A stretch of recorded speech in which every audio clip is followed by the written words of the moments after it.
I didn't realize I was being erased from my own life until the moment I woke up in a room that didn't belong to me. The wallpaper was yellowing. The window blinds were broken. The faint smell of industrial disinfectant clung to the air like it had nowhere else to go.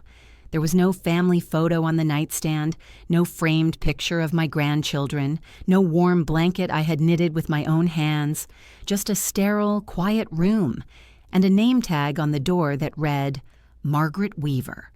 Resident, not mother, not grandmother, not even guest. I'm Margaret Holden. I'm 68 years old, and after a lifetime of sacrifice, my own daughter left me in a nursing home like I was already dead. But what she didn't know was, I still owned the roof over her head, and I had a secret that would burn her entire world to the ground. It took me several minutes to understand what had happened. I hadn't fallen asleep in this room. I didn't even remember being driven here. I had gone to the hospital for a routine checkup. My back had been acting up, and the doctor had suggested I stay overnight for observation. My daughter, Melissa, had picked me up the next morning, or so I thought. I remember sitting in her car, nodding off from fatigue. And that's it. No one told me this would be my new home. No one asked. The nurse, who walked in to take my vitals, was polite enough. Young girl, kind eyes. But when I asked her where my daughter was, she gave me that soft, rehearsed smile. "Oh, sweetheart," she said gently, like I was a confused child. "Your daughter left earlier. She had a lot on her plate." I didn't even know what town I was in. I'd lived with Melissa and her family for the past 4 years, ever since I sold my little house and moved in to help raise the kids while she and her husband worked. I cooked, I cleaned, I did school pickups, I bathed sick children and held them through fevers. And now suddenly I was... what? Placed? My hands were trembling when I opened the drawer by my bedside and found a copy of the intake papers. My name, my birth date, signature at the bottom, but not mine, Melissa's, power of attorney. I could barely breathe. My own daughter had signed me into a nursing home behind my back. She'd taken me in when it benefited her, when she needed free childcare, free labor, free comfort. But now that the kids were older and I wasn't useful anymore, she filed me away like a tax receipt no one wanted to throw out but didn't want to see either. I sat there for hours in silence, staring at the walls. I don't remember crying. It was something deeper than that, something hollow, like grief without sound. You'd think the betrayal would sting most, but it wasn't even that. It was the ease with which she did it, the casualness. Like I was luggage left behind in the hotel lobby, nothing precious, nothing missed. That evening, a staff member wheeled me into the dining hall, where other residents sat in silence, eating soft food off plastic trays. Some had vacant eyes, others muttered to themselves. The woman next to me smiled and said, "You must be new. Most of us end up here when the kids decide we're too expensive." I didn't reply. The truth sat like a rock in my throat. I wanted to scream. I wanted to call Melissa and demand an explanation. I wanted to walk out the front door and disappear. But I had nowhere to go. No car, no money, no rights. Because somewhere in the background of my life, while I was busy folding laundry and picking up Legos off the carpet, my daughter had quietly built the case to legally forget me. And I had let her. That night, in the stillness of a narrow twin bed with rough hospital sheets, I thought back to every time I had said yes when I should have said no. Yes, I'll sell my home and move in. Yes, I'll sign this so it's easier to file taxes. Yes, I'll take care of the kids while you rest. Yes, I'll wait up when you're late. Yes, I'll be quiet when your husband makes another sarcastic remark about live-in moms. Yes, yes, yes. I was always agreeable, always available, always trying to keep the peace. And now, I was out of the picture completely. And the worst part? They didn't even expect me to fight. They thought I would sit in that room, wilt like a flower left in the sun too long, and die slowly. What they didn't know was that 2 months ago I had signed a very different set of papers. A letter had arrived from an estate attorney regarding the final settlement of a long-disputed family property, and I was listed as the au sole legal heir. I didn't think much of it at the time. I hadn't even told Melissa. I figured it was some old plot of land with a disputed fence and crumbling foundation. But a second letter followed, this time with full appraisals. The estate in question? A 5-bedroom colonial home in a high-end neighborhood. The same one Melissa lived in. She didn't own it. I did. And the title hadn't been transferred yet. The property settlement would finalize in a matter of weeks. And when it did, Melissa and her family, her husband, her children, her smug friends who joked about how convenient it is to have a live-in nanny, would be living in Pakot, my house. And this time, I wouldn't be the one being pushed out. This time, they would be the ones with nowhere to go. The next morning, I sat at the breakfast table watching a spoonful of oatmeal quiver in my hand. The silence in that dining room was something you don't forget. It's not peace. It's the kind of silence that wraps around you like gauze. Software suffocating. No one asked questions here. No one screamed about why they were left behind. They all knew. You get used to the lies your family tells to justify abandoning you. Mom's in a safe place now. She needs more support than we can give. It's just temporary. Until things settle. But what no one ever says is what they're really thinking. She's not useful anymore. She's inconvenient. She takes up space. Let's just put her somewhere and move on. Melissa didn't even leave me with a cell phone, just a dated flip phone with no internet and a few pre-programmed numbers, none of which answered when I called. I left 3 voicemails that day, 1 polite, 1 pleading, 1 angry. None of them got returned. On the 3rd day, I saw the truth more clearly than I'd ever seen it. I wasn't just an afterthought. I was an obstacle they needed removed. But I didn't rage. I observed. When the nurses wheeled in a projector for movie night, I sat quietly while the others nodded off. I watched the screen, but my mind wasn't there. It was 27 miles away, standing on the doorstep of Melissa's house. My house. The one she pretended to own, the one her husband bragged about hosting backyard parties in, the one my own name was about to be printed on in gold foil, stamped by the county registrar. Melissa thought she'd played the game smart. She filed me away like paperwork, shoved into the back of a drawer. But the ink hadn't dried on her perfect life, not yet. What she didn't realize was that I hadn't always been this quiet.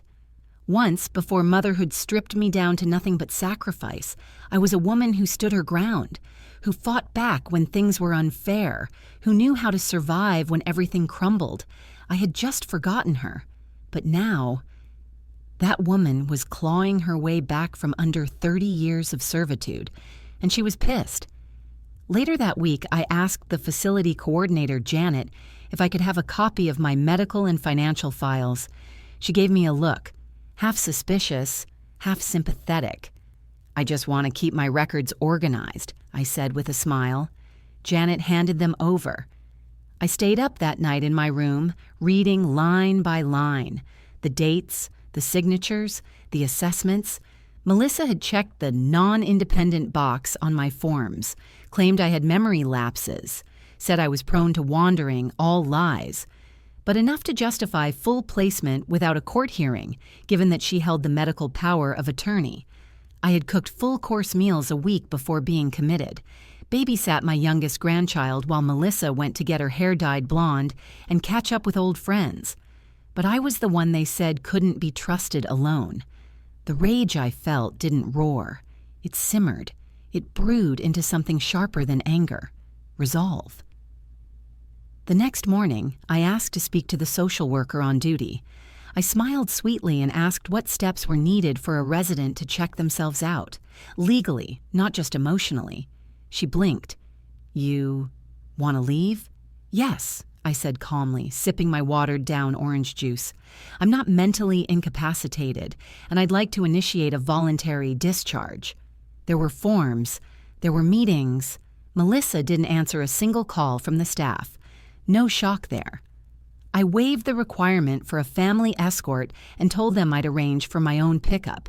I made exactly 2 phone calls. One to a cab company, and the other to the estate lawyer who'd sent me that letter 2 months earlier. "Margaret Weaver," the assistant answered. "We've actually been expecting to hear from you. The property title transfer just finalized this week." I sat there on the facility's sagging floral-patterned sofa, gripping the phone, nodding slowly, my breath catching. I didn't cry, I didn't cheer. I just closed my eyes and listened as the assistant explained that I was now the one sole legal owner of a property valued at one point $7 million. Fully paid off, no mortgage. Melissa had never transferred it out of the trust, probably thinking the process was still tangled in legal limbo, probably thinking no one would touch it again. But the moment that paper was signed and filed, the house wasn't hers anymore. It was mine. I didn't waste time. I packed the only bag I had, a worn-out canvas duffel with my name scrawled on the tag, and walked out of the facility's front doors without a backward glance. No one stopped me. You know why? Because even though they'd treated me like I was done, washed up, invisible, I still looked alive. And I was. I got into the cab, gave the driver the address to a hotel downtown, and watched the sun rise through the window. I was exhausted, but more than that, I was done pretending to be the kind of mother who lets everyone walk all over her just to avoid upsetting the people she loves. I wasn't going to let Melissa, or anyone else, erase me from my own story. Not anymore. The next morning, I met with the lawyer in person. The paperwork was clean. The title was clean. The house, still occupied. But that was about to change. He looked me in the eyes and said, "Do you want to serve the eviction notice personally?" I let out a slow breath and shook my head. "No," I said. "Let her feel it in a letter. Let her open her mail with her perfect nails and see my name in bold print at the top of the page." Understood. By the time I left the office, the eviction process had officially begun. Melissa had 60 days to vacate the premises, and the look on her face when she realized it would be worth every second of the 30 years I'd spent cleaning up her mess. I checked into a quiet boutique hotel downtown, not the fanciest, but clean, discreet, and with a view of the city I hadn't seen in years. I sat by the window for hours that day, watching people move through their lives like clockwork. Briefcases, lattes, traffic, laughter from a bus stop. All so normal. All so unaware of how a woman like me had just flipped her entire life over like a table. My life hadn't just changed. It had detonated. Quietly. Privately. But absolutely. I imagined Melissa at that very moment, maybe sitting at her marble kitchen counter, sipping her organic tea, scrolling through parenting blogs, then hearing the mailbox lid clang. She probably rolled her eyes, called out for her husband to get it, or had one of the kids bring it in. I imagined the moment she saw the envelope, the return address of a law office, the weight of the document inside, the tone in her voice going sharp. "What is this?" And I imagined the silence that followed after she opened it, that gut punch feeling, the blood draining from her face. She'd read those 3 cold, clean lines. Notice of ownership transfer. Eviction proceedings initiated. Please vacate premises within 60 days. My name, Margaret Weaver, printed clearly at the top as the legal owner. No more mom, no more live-in help. No more bank account with legs. I didn't need to be there to see her fall apart. I could feel it, somewhere deep in my bones. And for once, I didn't feel guilty about it. I didn't owe her understanding anymore, or explanation, or mercy. All I had ever done was give. When she was a colicky baby and cried for hours, I rocked her until my arms gave out. When her father walked out on us for a younger woman, I held myself together like glass around her so she wouldn't see the cracks. When she failed her first year of college, I emptied what was left of my retirement savings to give her another chance. And when her husband got laid off 3 months after their wedding, I moved into their home, sold my own house. just to make sure the kids wouldn't go without. And she thanked me by dumping me in a nursing home like I was a dying dog in a cardboard box. So no, I didn't feel guilty. I felt done. That night, I ordered room service.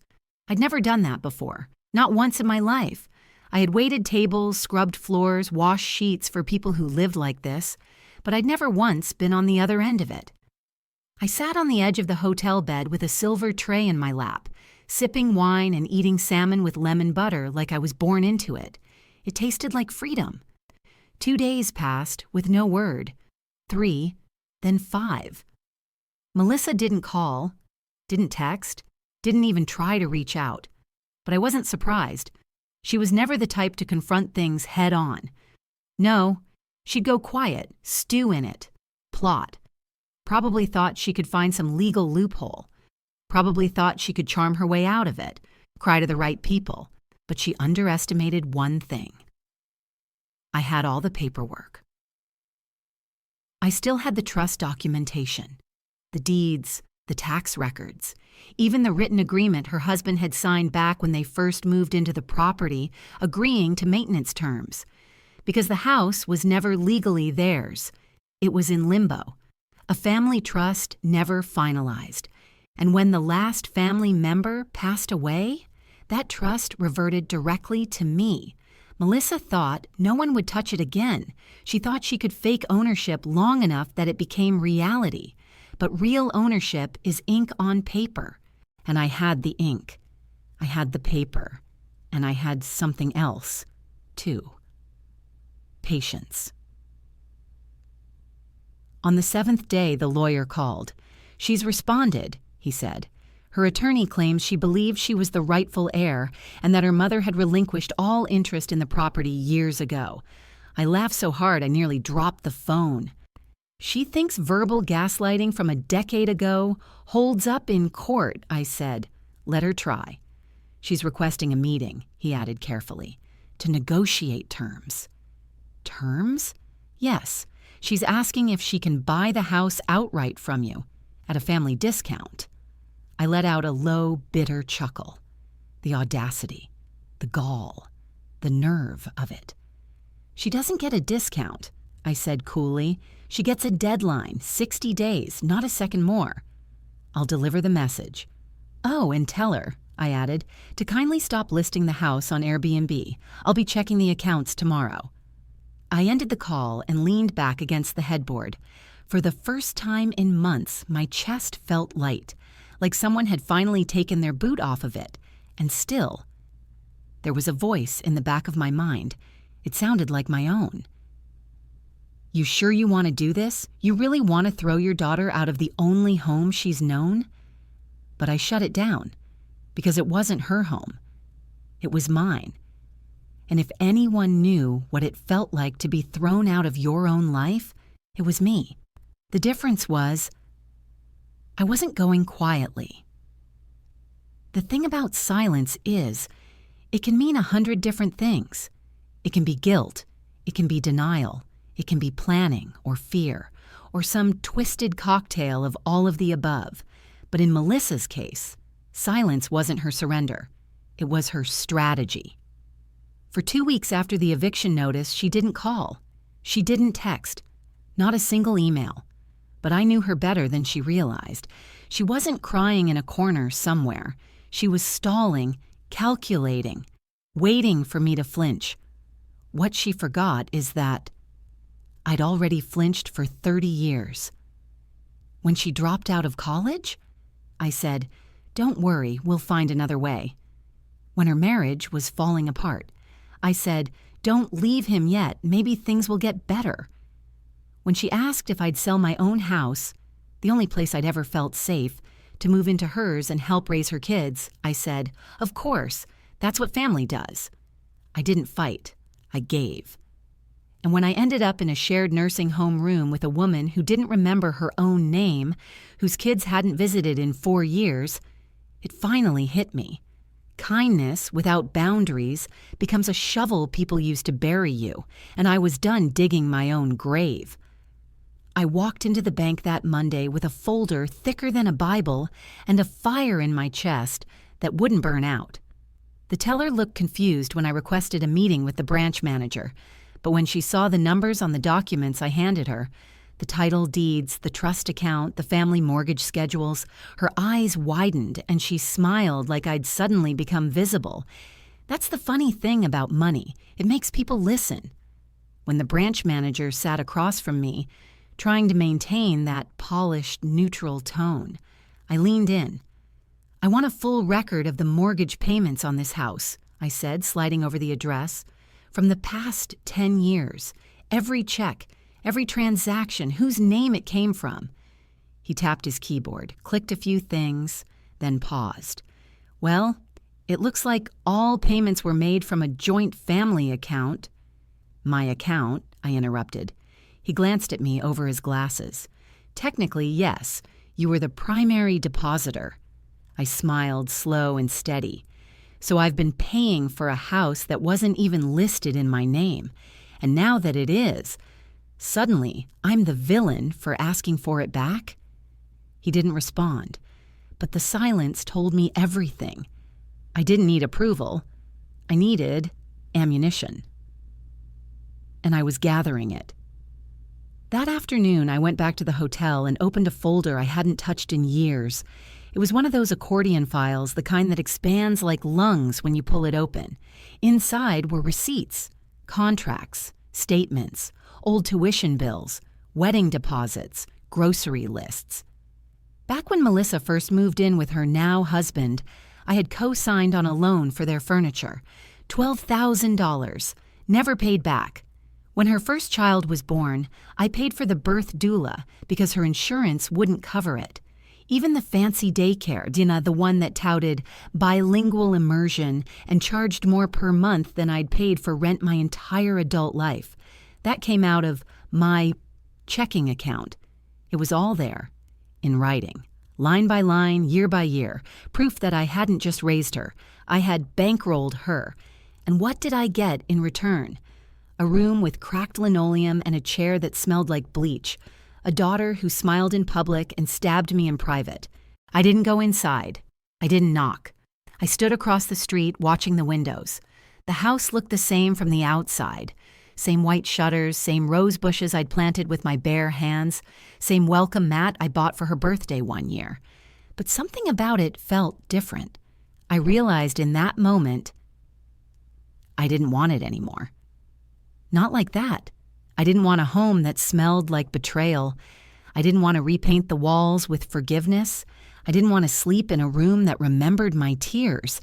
But I wanted her out. I wanted her to feel what it meant to be pushed aside. The way she had pushed me. Melissa finally called on day 19. I stared at the screen for a full minute before I picked up.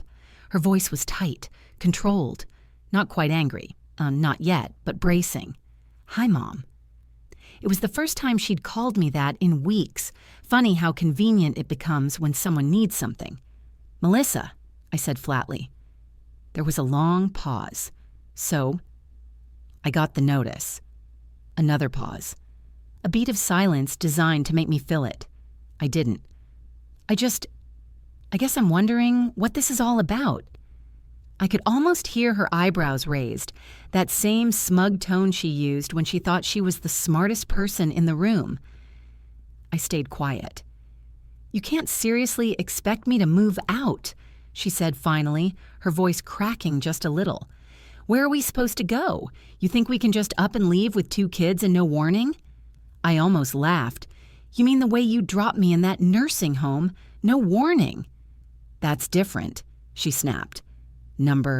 That's exactly the same." "Mom," she tried, her voice sharpening. "Be serious." "I am serious." I could feel her unraveling. It was subtle. The tight edge in her breathing, the shift in her tone. She wasn't calling out of concern. She was calling because her perfect world was shaking. "I was going to move back in eventually," she said weakly. I thought you'd be more comfortable there. You weren't happy here." You didn't even let me pack my toothbrush, I said coldly. Don't you dare pretend this was about my happiness. More silence. Then the coup de grace. You're doing this for revenge. No, I said. I'm doing this for clarity. You're going to throw your own daughter and grandkids onto the street? She hissed. You threw your own mother into a care facility and walked away without a single visit, I said calmly. So yes, I'm returning the favor. But don't worry. I paused. Let it sink in.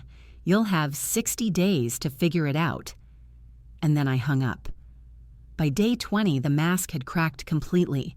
Melissa stopped pretending to be sweet. The voice messages shifted from, Mom, we need to talk, to, this isn't right, you're overreacting. And eventually to, you've lost your mind. Everyone in the family thinks you're being cruel. I didn't respond. Every time she said, family, I laughed quietly to myself. What family?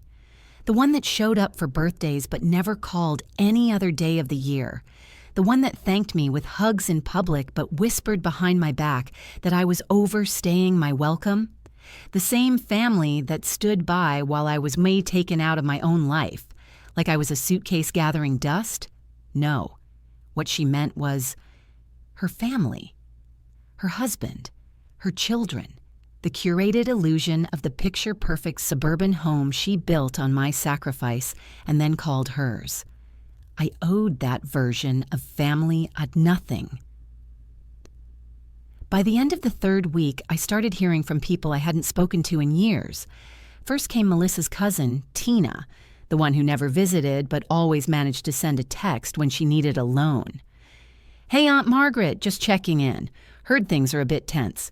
Maybe you guys can work it out. Life's short, right? Then came my own younger sister, Karen, who hadn't invited me to Thanksgiving in 5 years, but suddenly wanted to reconnect, because holding grudges just isn't healthy. They didn't care about me. They cared about Melissa. They cared about optics. They didn't want the drama reaching the neighborhood or the church or the PTA board, because if Melissa and her husband were thrown out of their home by the woman they publicly bragged about taking care of, then the lie would unravel, and they couldn't have that. So the gaslighting began. Little messages, carefully worded guilt trips, the kind that dance around the truth and stick a knife in your ribs while smiling. But you're her mother. She's going through a hard time. The children shouldn't suffer. I didn't answer a single one, because the truth was the children already suffered. From growing up in a house full of polite lies, from watching a grandmother love them fiercely and be discarded like trash when she wasn't useful anymore, from learning that people are measured not by love but by what they bring to the table. And I wasn't going to teach them that by example anymore. The final straw came when Melissa showed up at my hotel. No warning, no invitation, just a knock on the door at 9:42 p.m., followed by the familiar sound of Sion entitlement in a whisper. I know you're in there. I didn't open it right away. I watched her through the peephole first. Her hair was messy, her mascara smudged. She looked like she hadn't slept in days. The gloss of her curated life cracking. The reality of consequences finally settling into her bones. When I finally opened the door, I didn't say a word. She didn't either, not at first. She stepped inside like she still had the right, like I still owed her something. Then, as if she were reading from a script she wrote in a rage, she snapped, "You're going to ruin everything." I raised an eyebrow. "You want to punish me?" she said, pacing now. "Fine, be angry. But what about the kids? What about the stability they've known? This isn't just my home, it's theirs too." "Oh," I said coolly. "Now you're worried about what uprooting someone from their home feels like." She ignored that. "You've always been dramatic. You do this thing, where you act like everything's about loyalty and betrayal, but you never think about the bigger picture." I didn't move. I didn't blink. I just let her keep talking, because I wanted her to get it all out, to pour the poison straight onto the floor so we could both see it. "I built a life in that house," she went on, louder now. I built a family. I didn't steal anything, you gave it to us. I stepped forward, just one step. I gave you everything because I thought it meant something. I gave you everything because I was raised to believe that's what love is. But love doesn't look like this, Melissa. It doesn't lie. It doesn't manipulate. It doesn't put someone in a facility without their knowledge and pretend it was an act of mercy. Her eyes shimmered, but it wasn't remorse. It was a rage, the kind born from losing control. You are so ungrateful, she hissed. Do you know how hard it's been keeping everything together while you were losing it? I didn't flinch. Losing it? I repeated. No, sweetheart. I found it. I found the part of me that you buried under debt and errands and guilt. And now that she's standing here, you're scared. You're throwing away your entire family over what? Some house? I smiled, cold and slow. No, Melissa, I'm throwing away you. She stood there, stunned, speechless. For the first time in her life, I was done begging to be loved. And she didn't know how to handle that. By the time Melissa stormed out of the hotel room, something inside her had shifted. The panic was no longer private. The performance was cracking.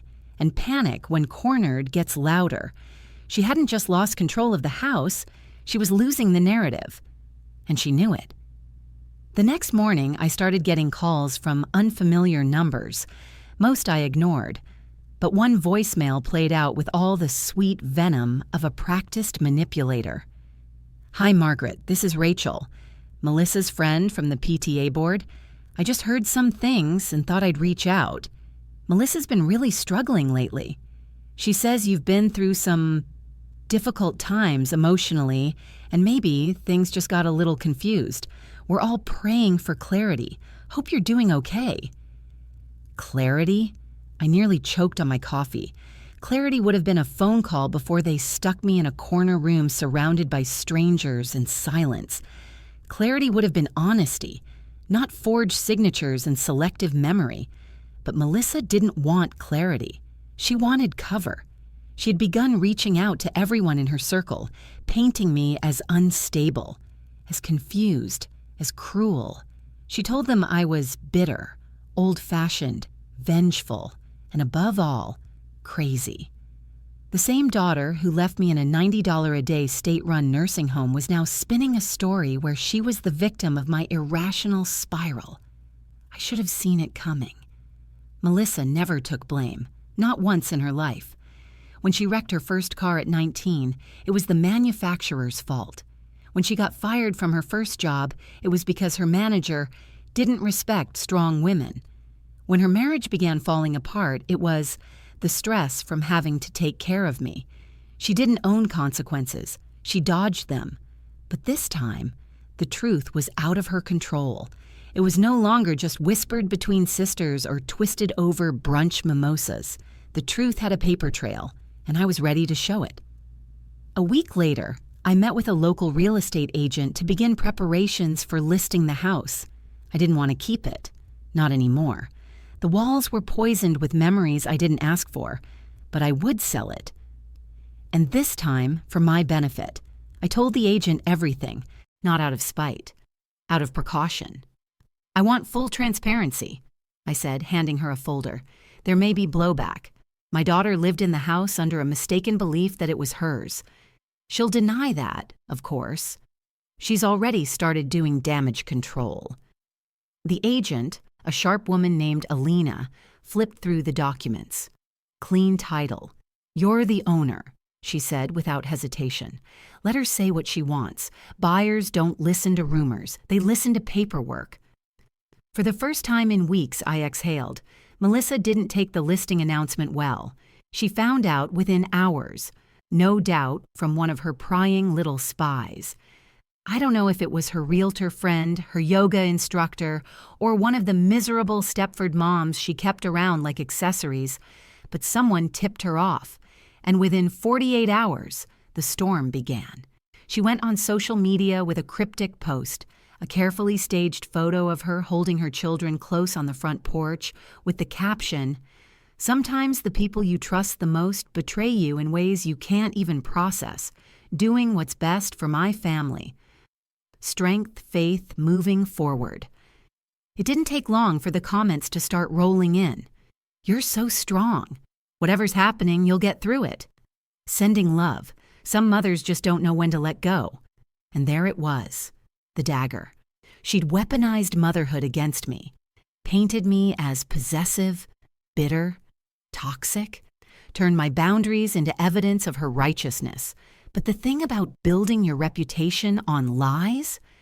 Eventually, someone stands up with the receipts.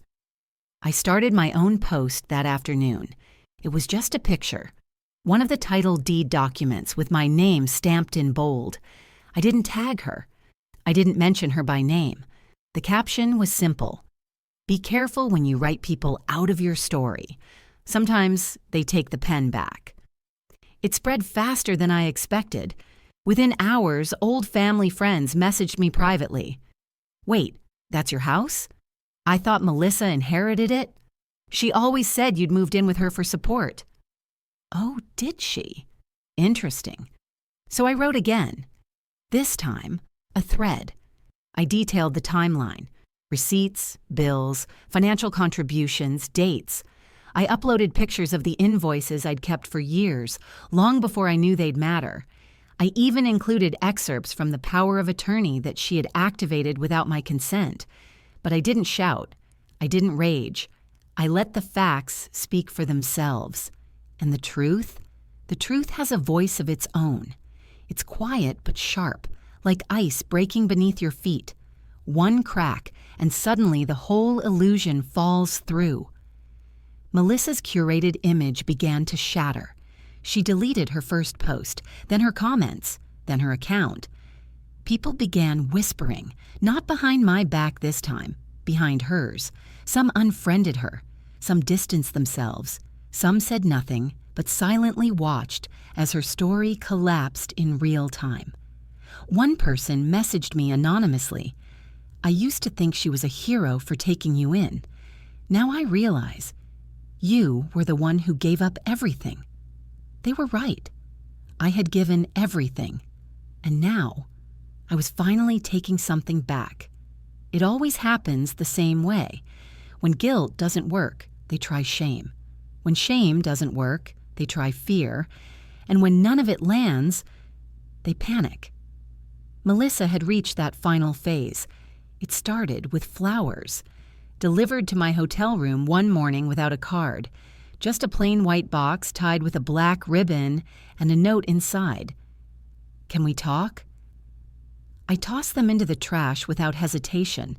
The next day, a fruit basket arrived, the expensive kind with hand-cut mangoes and imported berries arranged like a sculpture. Again, no name, but I knew exactly who sent it. She wasn't ready to say sorry, she just wanted to soften the blow before her next move. And just as I expected, on day 31, I got a knock at my door. Not from her, but from Justin, my son-in-law. The same man who, 2 months ago, couldn't even be bothered to help me carry my suitcase when Melissa shipped me off.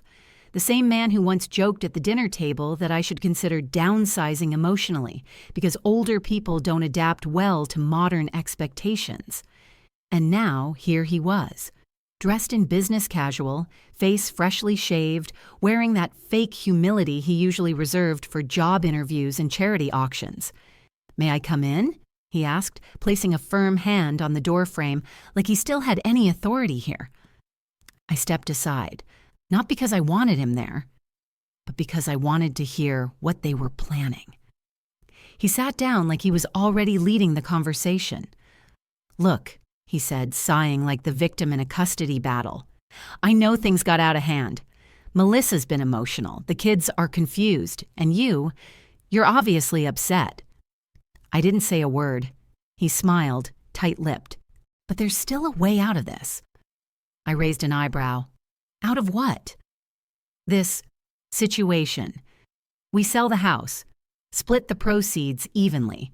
Everyone walks away with something. No courts, no drama, just family resolution. I stared at him for a long moment. Then I smiled, but it wasn't kind. Split the proceeds? I said slowly. Like a divorce? He chuckled, trying to keep things light. Well, we've all invested into that home. You live there. We live there. You gave. We maintained. I paid. I cut in. You lived. He stiffened. I leaned in, quiet but sharp. You think just because you replaced a faucet and trimmed the hedges you're owed $500,000? He tried to stay composed, but the twitch in his jaw gave him away. All right, he said, dropping the act. You want the truth? Fine. Melissa's terrified. She's not just going to roll over and let you ruin her life. She'll fight this, legally, publicly. I nodded. Then let her. You really want that kind of war? He said. You know how many people in this city respect us? You want to be the bitter old woman who turned on her daughter and ripped her grandkids out of their home? And there it was. The threat wrapped in concern. The shame bomb dressed as logic. I smiled. You know what I want, Justin? I asked, standing slowly. I want to stop playing nice with people who only visit their morals when their finances are in danger.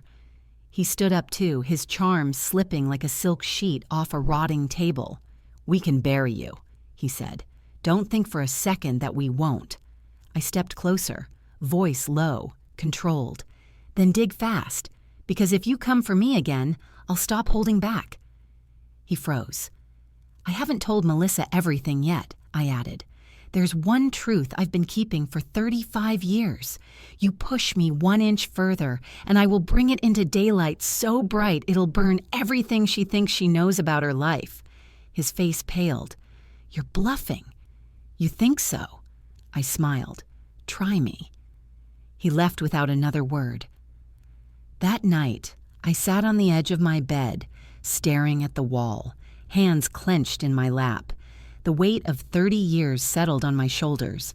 Not just the betrayal, not just the abandonment, but the lie I had protected so carefully, the one they had never even thanked me for. Melissa wasn't just an ungrateful daughter. She was a daughter who never knew the whole story. Because all these years, I'd shielded her from the darkest truth in our family, and now she was about to learn it, whether she was ready or not. It wasn't that I enjoyed holding secrets. It wasn't power. It wasn't pride. It was love. That brutal, bone-deep, all-consuming love that makes a mother carry things no one should ever have to. I never told Melissa the full story of how she came into this world. I let her believe what she needed to, that her father and I had married young, that things just didn't work out, that life got hard and we tried our best. It was cleaner that way, less painful. The truth was uglier. Her father, David, didn't want her. When I got pregnant, he told me I had a choice, him or the baby. I was 23. I'd just finished a training course to become a medical assistant. I had 1 suitcase to my name and $200 in my account, but I didn't hesitate. I chose her. I walked out of our 1-bedroom apartment with swollen ankles and a stomach full of fear, and never looked back. For years, I worked overnight shifts while she slept in the break room crib. I missed meals so she wouldn't. I skipped doctor appointments so hers would be covered. I gave up sleep, relationships, sanity, all for the chance to raise her in a world that wouldn't remind her she was once unwanted. I swore I'd never tell her, because I didn't want her to carry that rejection inside her like I did. But now, standing on the edge of this war, watching her try to destroy me, I realized something. She had weaponized a story I had protected. She turned my silence into permission, and her ignorance into ammunition. That wasn't love. That was deliberate blindness, and it was time for it to end. On day 35, I sent Melissa an email. No subject line, just 1 sentence. You don't know the cost of what I've done for you, but you will. Attached were 3 scanned pages, all dated, signed, and notarized. Her original birth certificate, amended 6 months after her birth. The hospital records showing that I was admitted alone. the court affidavit documenting the refusal of paternal acknowledgement by David Ellis, her biological father. She called within 5 minutes, screaming. "What the hell is this?" I answered calmly. "Your story, the one I kept hidden so you'd never feel like someone's mistake." "You made this up. This is manipulation. You want to win so bad you're rewriting history?" "No, Melissa. I've been burying it." Silence. Then a choked breath. "You said you and Dad just fell out of love." I said what I had to. "You were a child." I looked up to him. I thought, he didn't leave me. I thought he just couldn't stay married to you. That's what you said. "I know." Her voice dropped, trembling. "You lied." I didn't flinch. "I protected you." She didn't speak for a while. I could hear her breath on the other end of the line, that kind of breath that comes with the first free fall, when the floor vanishes beneath everything you believed. Then she snapped back, sharp and full of panic. "You think this changes anything? You think this makes what you're doing okay?" "No," I said. "I think it explains why I stopped letting you treat me like I owed you everything, because you never knew how much I'd already paid." She didn't scream this time. She hung up. The next day, she posted nothing. No cryptic quotes, no family photos, no curated captions or desperate narratives. Her account went silent. But the silence was different now. It wasn't calculated. It was collapsed. Later that week, I received a formal withdrawal from her lawyer. She wouldn't contest the eviction anymore. No negotiation, no settlement proposal, no family discount offers. Just one line. Melissa Weaver will comply with the eviction timeline and vacate the premises by the designated date. No apology, no acknowledgement, no admission of wrongdoing, just retreat. It didn't feel triumphant. It felt like the slow, heavy silence of truth landing exactly where it was always meant to. On her. A few days later, the front desk rang to tell me Melissa had left something for me. I asked if she was still in the lobby. They said no. It was a small envelope. Inside was a single folded photo. Her and me. She was maybe 6, missing teeth, a ribbon in her hair. I was holding her on my lap, face pressed to hers, smiling like the world hadn't already tried to break us. On the back, in shaky handwriting, she had written, "I didn't know." I still don't know how to forgive it, but I know now what it meant. That's all I can say. It wasn't an apology, but it was the first honest thing she'd said in years. I stood in the center of the house the morning after Melissa moved out. It was empty, silent, like someone had ripped the soul out of it and left the skeleton behind. The carpet still held faint indentations from their furniture. The walls had smudges where little hands once pressed against them. There was a sticky handprint on the window in the kitchen, probably one of the grandkids. I could have cried, but I didn't, because all I saw was proof that I had built a life inside these walls, and someone else had tried to claim it. Now they were gone, and I was finally, completely alone. Not in a tragic way, in a clean, unburdened way. I walked through every room with the slow certainty of someone reclaiming space that had never truly been hers. The master bedroom? I never slept there. Melissa made it clear from the beginning. That was their room. Mine was the tiny guest room off the garage, with no closet and a draft that made my knees ache in winter. The kitchen? I spent more time in that kitchen than Melissa ever did. I'd cooked every holiday meal in silence while they entertained guests in the backyard. I'd wiped counters that weren't mine, bought groceries they never reimbursed me for. And the living room? That was where they told me I wasn't adapting well to the energy of the household, where they suggested I get some rest in that cheerful, patronizing tone that really meant disappear. Well, here I was, fully visible, fully in charge, and fully done. The realtor arrived that afternoon to finalize staging plans. "I brought a photographer," she said, setting down her tablet. "We'll make it sparkle." I smiled. "Good, I want it gone." You don't want to live here? Not for a single day." She hesitated. "It's a beautiful property." "It's haunted," I said simply. "Not by ghosts, by memories that were never honored, by all the birthdays I planned but didn't get a thank you for. By the years I sat in the driveway during family therapy sessions I wasn't invited to. By every moment they made me feel like I was lucky just to be allowed to exist under a roof I paid for. I didn't want a monument to my humiliation. I wanted a fresh start." The listing went live within 48 hours. The offer came the same day. A young couple, newly married, both teachers, no kids yet but hopeful. They walked through the space with wide eyes and careful steps, like they respected what had come before them. I said yes before they even finished their coffee. I didn't haggle. I didn't negotiate. I signed the papers, took the wire transfer, and handed the keys to someone who didn't know my name and didn't need to, because the house was never the reward. Walking away was. A week later, I packed my things into a modest moving truck. Not that I had much left. Most of my furniture had either been sold years ago or absorbed into Melissa's world. But what I did have was enough. A few boxes of books I'd never gotten around to reading. My late mother's quilt, a framed photo of me holding baby Melissa in a thrift store rocking chair, a leather-bound notebook I'd filled with poems over the years, all written at 2 a.m. after everyone else had gone to bed. That was all I needed. I bought a home on the far side of the city, not a mansion, not some revenge palace dripping in marble, just a quiet 2-bedroom cottage near a lake with a screened porch and wisteria vines creeping up the railings. No one knew me there. No one whispered about what kind of daughter I raised. No one called me selfish. No one expected anything from me but my name and my signature.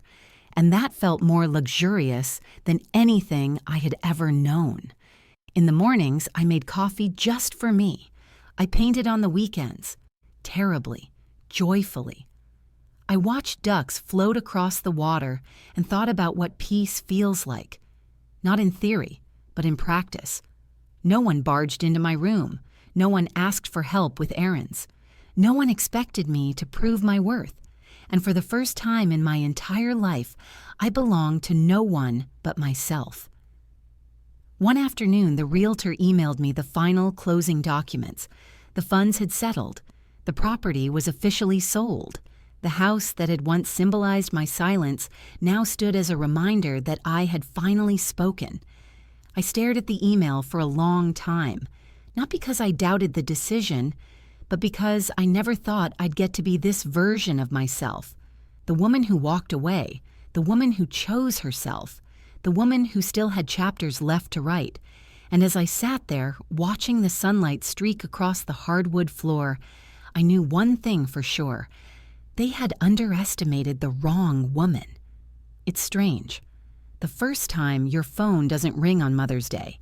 No text, no card, no voicemail left too late in the evening, just silence, the kind that used to sting. That used to wrap itself around my heart like a cold hand and whisper, "See, you're forgotten." But this year, I brewed my morning coffee and sat on the porch while the light spilled across the lake like gold dust. And for the first time, I didn't flinch at the quiet, because I finally understood something. Being alone and being abandoned are not the same thing. One is emptiness, the other is freedom. And this was freedom. It's been 6 months since I sold the house. The young couple who bought it sent me a thank you card after they moved in, said the place already felt like home, said they could feel that it had been loved, even if that love had gone unappreciated. I smiled when I read that. They didn't know the story, but they could feel it in the walls, and that's enough. Melissa never tried to contact me again, not after that final envelope, not after the photo, not even after the house sold. She disappeared from social media, changed her number, moved across town, I heard. Maybe she's embarrassed. Maybe she's angry. Maybe deep down she knows that if she called now, I wouldn't answer with softness. I wouldn't answer at all. And that terrifies her more than losing the house ever did, because for once, She is the one on the outside of my life looking in. Sometimes I think about the kids, the grandbabies I rocked to sleep, who used to run into my arms smelling like peanut butter and sidewalk chalk. I wonder what they'll remember. I wonder what they'll be told. Will I be the villain in their story? The unstable grandmother who turned on the family? Or will the truth, buried in court records and bank statements and timelines their mother never dared to explain, eventually rise to the surface? I don't know. And I've stopped trying to control that part. Because the truth has its own gravity, and eventually it pulls the lies apart. My days are simple now. I volunteer at the local library once a week. I joined a watercolor class with other women my age who talk more about books than Botox. I started baking again, not for a house full of people who never said thank you, but just for me, for the smell, for the peace, for the pleasure of it. The other day, I spent 4 hours sitting in the sun, rereading a book I hadn't touched since 1985. I didn't check the time once, didn't worry about anyone needing me, didn't brace for anyone's mood. I just existed. And for someone who spent decades being defined by how useful she was, that felt like a miracle. Every so often, people still ask, do you regret any of it? Do you miss them? Would you ever try to mend things? And the answer, surprisingly, is no. Because I didn't leave my daughter behind. She left me the day she decided I was no longer worth her time once I stopped producing value. I gave her everything I had. I raised her with love, even when it hurt. I shielded her from pain, even when it burned me. I built her a life. And she offered me a closet in return. So, no, I don't regret walking away. I only regret not learning sooner that self-sacrifice isn't the same as love, that loyalty without limits isn't virtue. It's self-erasure. But I know it now, and I live by it. The other evening, I watched the sun dip low behind the lake and caught my reflection in the window. My hair's mostly gray now. My hands look like my mother's used to. The fine lines around my eyes have turned into something deeper, but so has my peace. I smiled at that woman in the glass, not because she's perfect, but because she made it. Because after everything, the betrayal, the shame, the silence, the erasure, she finally belongs to herself. And that's more than enough.